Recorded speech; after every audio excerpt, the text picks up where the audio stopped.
Hello दोस्तों, मैं Balkishan Malakar, assistant professor भूगोल, गवर्नमेंट कॉलेज रायपुर पाली। आज हम आर्थिक भूगोल का विषय क्षेत्र नामक टॉपिक पर चर्चा करेंगे। पिछले वीडियो में हमने आर्थिक भूगोल की परिभाषा से संबंधित चर्चा करी थी। आर्थिक भूगोल भूतल पर विभिन्न मानवीय क्रियाओं द्वारा वस्तुओं के उत्पादन, विनिमय और उपभोग का अध्ययन करता है और इसी परिभाषा में इस विषय का विषय क्षेत्र भी शामिल है। कोई भी विषय अपना दर्शन, पद्धति एवं कार्य क्षेत्र धारित करता है। जैसे भूगर्भ शास्त्र का संबंध भूपृष्ठ और भूगर्भ की संरचना से है। जैसे जनसांख्यिकी का संबंध मानव जनसंख्या से है। जीव विज्ञान का संबंध प्राणी से और वनस्पति शास्त्र का संबंध वनस्पति जगत से है।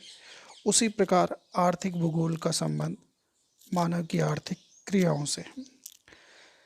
हमने भूतल पर मानवीय क्रियाओं द्वारा वस्तुओं के उत्पादन, विनिमय और उपभोग, जो कि आर्थिक भूगोल की परिभाषा भी है, इसी में इसका विषय क्षेत्र शामिल किया है। इन्हें हम विभिन्न बिंदुओं के माध्यम से समझ सकते हैं। पहला पॉइंट, आर्थिक क्रियाओं के वितरण का अध्ययन।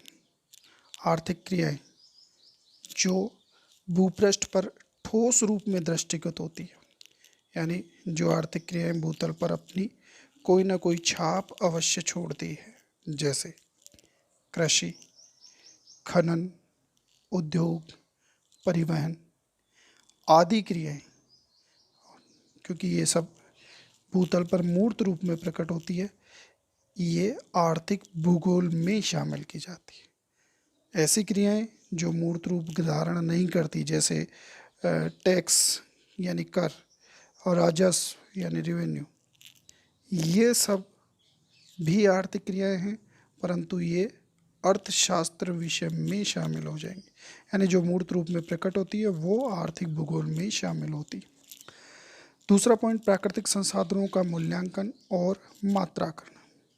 प्राकृतिक संसाधन जैसे मिट्टी, जल, जीव जंतु, शक्ति और ऊर्जा संसाधन, खनिज एवं पशु संसाधन आदि के मूल्यांकन और मात्राकरण पर भी विशेष ध्यान दिया जाता है, ताकि संसाधनों के पोषणीय या सस्टेनेबल उपयोग किया जा सके। अगला पॉइंट है अर्थतंत्र का वातावरण से संबंध का अध्ययन। अर्थतंत्र यानी इकोनॉमी का प्राकृतिक और सामाजिक वातावरण से घनिष्ठ संबंध होता है। दोनों का ही, अर्थव्यवस्था का प्रकृति या सामाजिक वातावरण पर प्रभाव पड़ता है और प्राकृतिक या सामाजिक वातावरण का अर्थव्यवस्था पर भी प्रभाव पड़ता है। इसे हम एक एग्जाम्पल से समझ सकते हैं। सूती वस्त्र उद्योग की स्थापना के लिए कई पर्यावरणीय कारक जैसे जलवायु, ऊर्जा, जल की उपलब्धता आदि को ध्यान में रखा जाता है। यानी हम ये कह सकते हैं कि जहाँ पर इन पर्यावरणीय कारकों की उचित स्थिति होगी, वहीं पर सूती वस्त्र उद्योग की स्थापना सफल हो पाएगी। साथ ही कार्यात्मक गहनता का दबाव भी पर्यावरण पर पड़ता है।